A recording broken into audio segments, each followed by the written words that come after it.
मेरा नाम सहदेव दास है। वैसे मैं हरे कृष्ण आंदोलन से जुड़ा हुआ हूँ, इस्कॉन मूवमेंट से।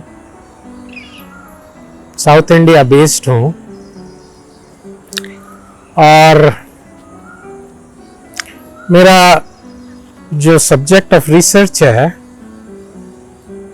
वो काफ़ी कई विषयों में मैं कार्यरत हूँ, लेकिन एक विषय है जो सभ्यताएं हैं।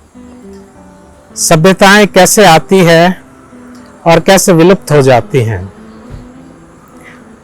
तो वैसे बहुत सारे विषय हैं जो कि मैं जिनसे जुड़ा हुआ हूँ। एक ये विषय आज के ये प्रेजेंटेशन में रेलेवेंट है, इसलिए मैं ये बता रहा हूँ कि सभ्यताएं पिछले 5000 साल में बहुत सभ्यता आई और गई। हमारी जो सनातन या वैदिक सभ्यता है ये अभी भी टिकी हुई है, एटलीस्ट इन ट्रेसेस, और जो भी है भारतीय सभ्यता। तो सभ्यताओं को क्या चैलेंजेस रहते हैं और सभ्यताएं क्यों हट जाती हैं। तो ये जो विषय है हमारा, पिछले 200 साल में जो इंडस्ट्रियल रेवोल्यूशन आई है और हमने जो हजारों साल से एक जीने की कला थी, एक जीने का लहजा था, अब वो क्या हो गया 200 साल में। और हमारे जैसे थर्ड वर्ल्ड जैसे भारत हैं, इसमें भी स्पेशली पिछले 100 सालों में लहजा चेंज हुआ है। तो ये जो परिवर्तन आया है जीने की कला का, ये मेरा एक विषय है कि इसकी सस्टेनेबिलिटी क्या है, इसकी कितना दिन हम इसको चला सकते हैं। तो ये सभ्यता जो है बहुत ही अब जो है, जो प्रकृति, देखिए बिजनेस की तरह है सभ्यता। अब मैं जैसे आप एक रोमन सिविलाइजेशन का, बहुत एडवांस सिविलाइजेशन थी रोमन सिविलाइजेशन, और रोमन सिविलाइजेशन ने काफी बड़ा विश्व का हिस्सा ऑक्यूपाई कर रखा था। तो मुख्यतः 2 चीजों से वो जो है सभ्यता जो है खत्म हुई। एक तो था कि उनका जो मॉरल स्टैंडर्ड है, उनका ये जो मॉरल एथिकल और मॉरल स्टैंडर्ड था वो खराब, अय्याशी में उतर गए। तो आज शासक और प्रजा जब अय्याशी करने लग जाते हैं तो कमजोर हो जाते हैं, खाने पीने में बिजी मस्त हो जाते हैं। दूसरा था, उन्होंने सॉइल फर्टिलिटी, अपने एग्रीकल्चरल सिस्टम्स को नेग्लेक्ट किया और धीरे धीरे उनकी जो है वो जो समृद्धि थी, जो हमारी जिसको कृषि समृद्धि, वो खत्म होती गई। इस तरह से धीरे धीरे वो सभ्यता लुप्त हो गई। तो आज की सभ्यता का जब मैंने विश्लेषण शुरू किया, हर सभ्यता के मुख्यतः 2 या 3 कारण रहे हैं पिछले 5000 साल के इतिहास में। हमारी सभ्यता में मेरे को 120 कारण मिले और मैंने एक 2008 में पुस्तक लिखी, end of modern civilisation and alternative future. 8 कारण मुख्य लिए मैंने। तब प्रिंटर ने कहा, सर जी स्वामी जी बहुत 500 पेज हो गए, अब इससे ज्यादा मत। ठीक है, ऐसे 8 वॉल्यूम आने की बात है, 8 या 10 वॉल्यूम। तो पहला वॉल्यूम तो खैर अवेलेबल है drdasa.com पे। तो एंड ऑफ मॉडर्न सिविलाइजेशन, तो ये प्रॉब्लम क्या है, ये बिजनेस की तरह है। बिजनेस में आपको इनकम पे जीना, कैपिटल पे नहीं जीना है।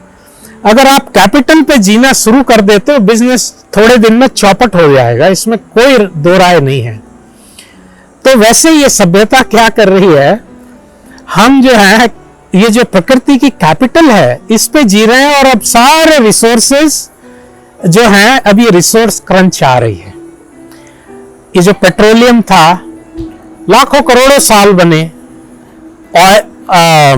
आयरन ओर है, सारे मिनरल्स हैं, सारे वन्य प्रोडक्ट्स, वन्य जो उत्पाद हैं हमारे वनों के, हम सब खोदकर, जमीनें खोद कर, काट कर सब खाते गए, कैपिटल पे जिया हम लोगों ने। और ये जो है रिसोर्स वार चल रहा है, रिसोर्स क्रंच चल रहा है, सारे जितने वार होते हैं संसार में, इसका कारण इकोनॉमिक्स होती है। और इस तरह से ये दुनिया जो है बहुत बड़े प्रकार, हमारी सभ्यता जो है बहुत खतरे में है।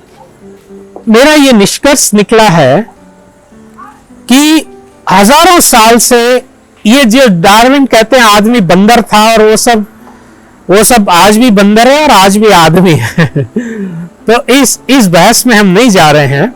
बस मैं ये लास्ट अंतिम पॉइंट कहूंगा कि जितने ट्रेडिशनल सोसाइटीज आप देखेंगे, आप तिब्बतन सिविलाइजेशन ले लीजिए, आप मंगोलियंस ले, चाइनीज, आप जितने सारे जो बहुत पुरानी सोसाइटीज हैं, बहुत साल से जो लोग जी रहे, सदियों से, आप देखेंगे कि वो अपने जानवरों के साथ एक हार्मनी, नेचर के साथ जीना, मतलब अपने जानवरों के साथ जीते हैं।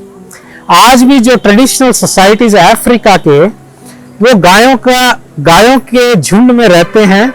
वहां की करेंसी गाय है, शादी में 100 गाय देना पड़ता है, स्कूल एडमिशन में 20-30 गाय देनी पड़ती है, वहां की करेंसी गाय है।